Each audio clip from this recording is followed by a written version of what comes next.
और हरियाणा के मुख्यमंत्री नायब सिंह सैनी ने कहा कि प्रदेश की 59 वर्षों की विकास यात्रा इस बात की गवाही देती है कि हरियाणा ने संपन्नता और खुशहाली तक का लंबा सफर तय किया है। उन्होंने कहा, आज हरियाणा समृद्धि की एक नई परिभाषा लिख रहा है। प्रदेश में इंफ्रास्ट्रक्चर का तेजी से विकास हुआ है। प्रधानमंत्री नरेंद्र मोदी के कुशल मार्गदर्शन में हम हरियाणा को इनोवेशन, इंफ्रास्ट्रक्चर और इंक्लूसिव ग्रोथ की तरफ ले जा रहे हैं। हमारा लक्ष्य है हरियाणा का संतुलित विकास। चाहे वो शहर हो या गांव, गरीब हो या अमीर, हर किसी को विकास का लाभ मिले। हरियाणा के मुख्यमंत्री नायब सिंह सैनी ने 60वें हरियाणा दिवस के समापन अवसर पर आयोजित 3 दिवसीय सांस्कृतिक उत्सव एवं प्रदर्शनी के समापन समारोह में मुख्य अतिथि के रूप में शिरकत की। उन्होंने कहा कि 3 दिनों तक चले इस उत्सव में हमने अपने राज्य की सांस्कृतिक, ऐतिहासिक और विकास यात्रा को न केवल देखा बल्कि महसूस भी किया। हमारे कलाकारों ने लोक गीतों और नृत्यों के माध्यम से हरियाणा की जीवंत परंपराओं को प्रस्तुत किया। मुख्यमंत्री ने कहा कि यह 3 दिवसीय आयोजन केवल एक सरकारी कार्यक्रम नहीं है, यह हरियाणा की आत्मा का उत्सव है। सबने इस उत्सव को जन जन का उत्सव बना दिया और हमारी संस्कृति और लोक परंपराओं को मंच पर जीवंत कर दिया है। पिछले 3 दिन पूरे प्रदेश में हरियाणा दिवस की धूम रही। पिछले 3 दिन इस स्थान पर और पूरे प्रदेश में हरियाणा दिवस की धूम रही है। हरियाणा दिवस के अवसर पर प्रदेश के महामहिम राज्यपाल महोदय ने इस कार्यक्रम का शुभारंभ किया था और लगभग जो मेरी जानकारी में आया है,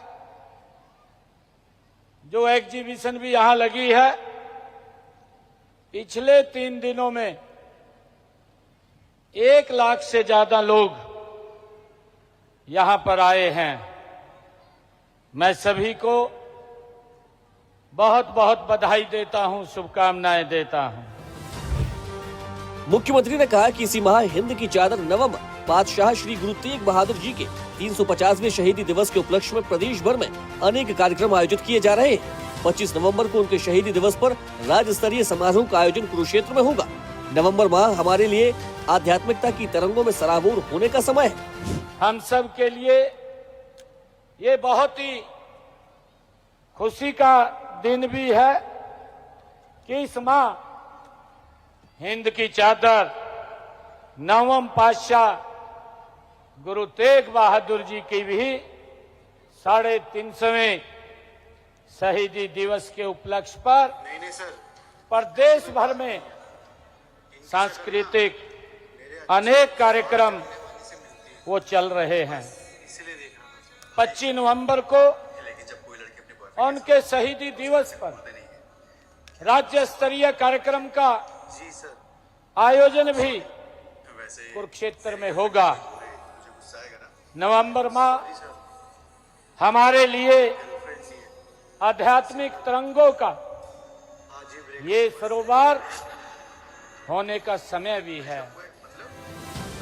मुख्यमंत्री ने कहा कि हरियाणा आज ऑटोमोबाइल, आईटी और उद्योग का बड़ा केंद्र है। इसका श्रेय हमारे उद्योगपतियों और श्रमिकों को जाता है।